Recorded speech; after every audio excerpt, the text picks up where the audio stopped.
In this video, I'll be reviewing a 2013 Giant Reign 1. I had previously owned a 2012 Reign 0, which I also reviewed on YouTube. And in 2013, Giant made some changes which I felt warranted replacing the 2012 with the 2013. For one, Giant finally added ISCG tabs for a chain guide. I know that was a complaint by a lot of people.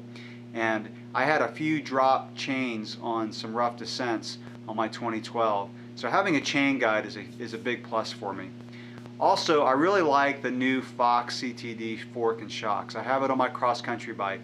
And on the older RP23 shock, I always felt like I needed one more on-the-fly adjustment to get the most out of the bike. And with the new Fox CTD, you get that. So in this review, as I typically do, I'll be going over the components and features of the bike, as well as some ride characteristics.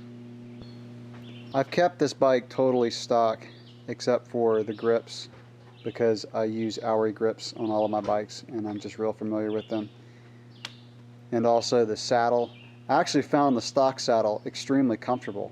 It's a good saddle. I just use WTB on all of my bikes, and I had this one in my garage, so I put this on. I felt like the Reign 1 actually offered a little bit better value than the 2013 Reign 0. Having a full Shimano SLX drivetrain was really attractive to me, and also having Shimano SLX brakes. I've used a variety of Shimano and Avid brakes over the years, and I prefer the performance and feel of Shimano. And I really can't tell a difference between the XTs that were on my 2012 Reign and these SLX brakes that are on the 2013. The rear derailleur is the Shadow Plus, which you engage the clutch on the on position once you have the rear wheel on, and that offers a stiffer spring and practically eliminates chain slap and chain suck. And with the Shadow Plus rear derailleur combined with the chain guide, it's a really quiet descending bike. Some of the older Reigns used to get some chain slap and made it kind of noisy, and these two features really quiet that down. And speaking of chain guide, Giant didn't just put on a cheap house brand chain guide. It's a really sweet MRP guide that has a bash guard underneath, and it also has these jockey wheels in the chain guide to keep the chain rolling smoothly, and I really don't notice any friction when pedaling with the chain guide. It has a 2x10 drivetrain, and I prefer a 2x10 over a 1x. I've used 1x's in the past on race bikes, but for all mountain applications, it's really nice to be able to quickly drop it into a low gear by shifting the front derailleur down to the small ring when you come up to a steep climb. And the SLX drivetrain is just solid. And you know, you also get the comfort of knowing that when it comes time to replace the cassette and chain and maybe even chain rings down the road, it's not going to require a second mortgage to do so. The bottom bracket on the 2013 uses external threaded bearings. The bottom bracket on my 2012 Reign actually used press fit, and I'm not sure exactly why Giant made the change. Perhaps it's to accommodate the ISCG tabs, but as far as performance, I really don't notice a difference in stiffness or performance between the press fit and the external threaded. As you can see, it comes with a direct mount front derailleur. That keeps everything nice and clean looking, and these are easier to work with as opposed to the clamp-on style. As I mentioned before, it comes with the CTD shock, and this is the one with the boost valve, which is nice. This particular shock does not have the trail adjust, and if you're not familiar with that, that is an adjustment you can make to the middle setting to actually give 3 more levels of Pro Pedal on the middle setting. But I actually prefer this one. It's just simpler. And you get on this shock, you get fully open over to the left, which is the descend mode. And this really opens up the shock and allows the rear tire to just stay glued to the trail when you're descending. And when you are descending on this bike, the Maestro suspension is just so smooth. And on the middle setting, you get the Pro Pedal setting.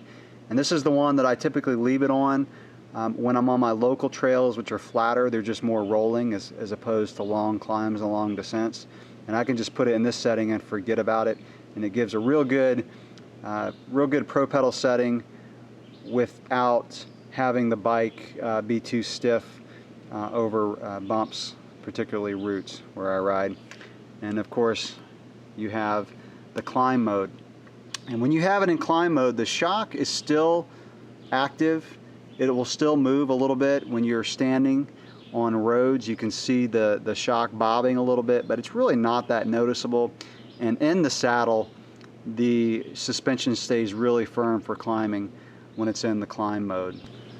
Another nice thing about the Maestro suspension is when you have the shock fully open and you're descending, and you may come to some spots where you do have to pedal a little bit, maybe just some really short uphills, the Maestro suspension stays firm enough when pedaling where you can get some really good pedal strokes in and not have to worry about flicking the lever over to the Pro Pedal setting or the climb mode. The fork is a 150mm Talus. I've heard some reviewers kind of diss the Talus by saying they typically just left the fork fully extended all the time. But I really like how dialing the fork down to 120mm keeps the front end down on climbs. Where I'm riding this week in North Georgia, we've got some really steep sections on climbs, and if the fork were at 150, the front end would just be too light and difficult to control. I also like keeping the Talus fork at 120 if I get into what I call XC hammer mode on my local trails back in Florida. That adds to the versatility of this bike because even though the bike is a little bit on the heavy side for cross country, you can really move on this bike if you put some effort into it. It's good training for me to go out and hammer some Strava segments on this bike, and the times really aren't as slow as you'd think. I'm only about 5 to 10% off of the times on my 29er race bike. I don't think I'd win a cross-country race on this bike, but it's good to know you're not on a bike that's a dog on rolling trails. On flatter trails that are just twisty, again like we have back in Florida, there are times when I enjoy the agility of this bike compared to my 29er. I've really become a fan of dropper seat posts, and Giant makes a good one. It's a pretty simple design, and it has infinite height adjustment. It returns quicker than a hydraulic post, which I actually prefer. And what I mean by that is when you're using the post often on rolling terrain, you can have it come up quickly with you when you stand up to pedal after a hard corner and you're not waiting for the post to return. It does use an external housing that moves up and down with the post, so you have to make sure that there is no slack in the housing when the post is fully extended. If there is slack and you drop the post, when the suspension is compressed, that housing can create a loop that rubs against the tire. So if you just have it to where there's no slack when the post is fully upright, then you won't have that problem. The bike comes with Schwalbe Nabi-Nick tires, which are pretty high-end tires. I usually ride Maxxis, and these feel very similar to the Maxxis High Roller, which have fairly low rolling resistance, good cornering traction, and good climbing traction. I've also noticed they don't pack up with mud, so these are a really good choice for this bike. The cockpit on this bike feels very natural and comfortable. The stem is 70 millimeters. The bars are 730 millimeters wide. Both of these measurements are really good for an all-mountain bike. When you sit on this bike, the dimensions of the cockpit, the feel, as well as the slacker head angle, just make you feel like the bike's begging for a rough descent. Coming from a cross-country bike, the bars did feel a little bit wide at first, but once I got used to them, I really liked how much leverage they gave to control the bike. I wouldn't want to go any wider though, because the trails that we ride on the East Coast are pretty narrow, a lot of trees that are close to the trail, and in fact I have nicked the grips a little bit on some descents on trees. So 730 is about perfect for me for an all-mountain bike. I really love how this bike descends. I also like the way it corners. I feel like I have a lot of control over the rear end. In other words, I feel like when I'm turning the bike, I'm not just turning the front, but I'm also turning the rear. And I think that's due to the cockpit being really set up well for an all-mountain bike. It also has to do with the smaller 26 wheels and the shorter chainstays, especially compared to a 29er. Since I usually hit the topic of wheel size in my reviews, I'll mention a few more things here. After years of trying different 29ers and 26ers, I've concluded that I don't want a 29er for my longer travel all mountain and trail bike. I still think 29ers are faster over an entire trail, getting from point A to point B, and I love the way they climb technical ascents, but they're not as fun and playful, especially while descending. A lot of that has to do with the chainstay length, which to me is an important factor in how fun and playful a bike is. I'll also add that while a 26er is more playful, it can also be more twitchy. If you're a less experienced rider and you want a bike that's more stable on rough terrain, then a 29er may be the way to go. I described in another one of my videos this comparison by talking about skiing. If you're familiar with skiing, a beginner skier wouldn't want to be on a twitchy ski. They want a more stable ski, whereas a more advanced skier would probably want a quicker turning ski. So it's kind of the same comparison that I use to describe the difference between the stability of a 26er and a 29er. Of course, I have to mention 650B since that's now the hot topic, and I just recently read some early launch material from Giant a few days ago, and it seems Giant's really investing in 650B. As of yet, I have not been able to test ride a 650B bike, so I can't give any feedback. I will give it consideration as my trail bike, but I would have to get a few good test rides in and really love it to move away from this Giant Rein. It'll be interesting though to see where the 650B ends up in the future. So what type of rider is the Rein made for? If you love descending, particularly on rougher, more technical trails, yet you still want to pedal to the top in a decent amount of time, this would be a great bike for you.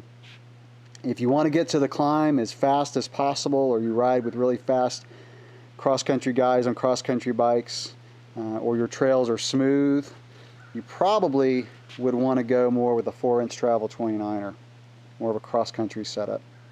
However, if you ride a variety of trails, from rolling twisty trails to big climbs and big descents, and you put fun a priority over speed, particularly on flats and climbing, then the Rein would be an excellent choice.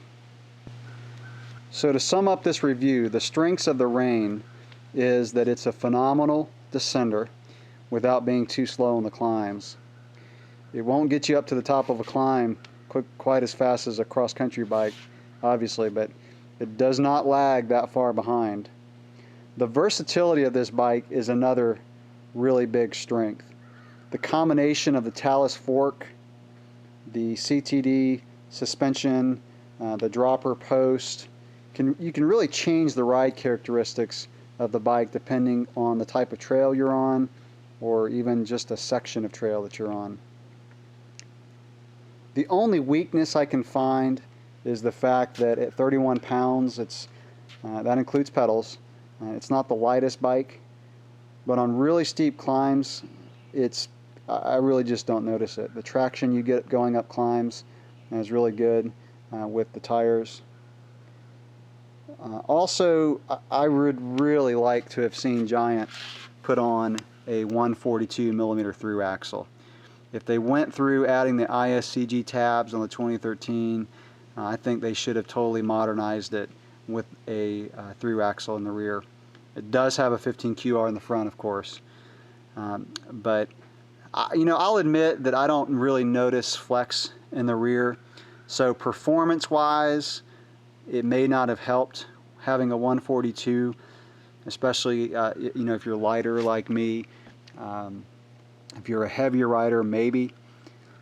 But I still would have liked to have seen it again, just to kind of modernize the bike totally. Compared to cross-country bikes, I've identified 6 or 7 main things that you need on a modern trail bike to make it more fun and capable on rougher trails. A wider bar, a shorter stem, larger brake rotors, particularly on the front. This bike uses a 180 on the front and 160 on the rear. More aggressive tires, longer travel, a dropper seat post, and the 7th one is probably more optional, but a chain guide.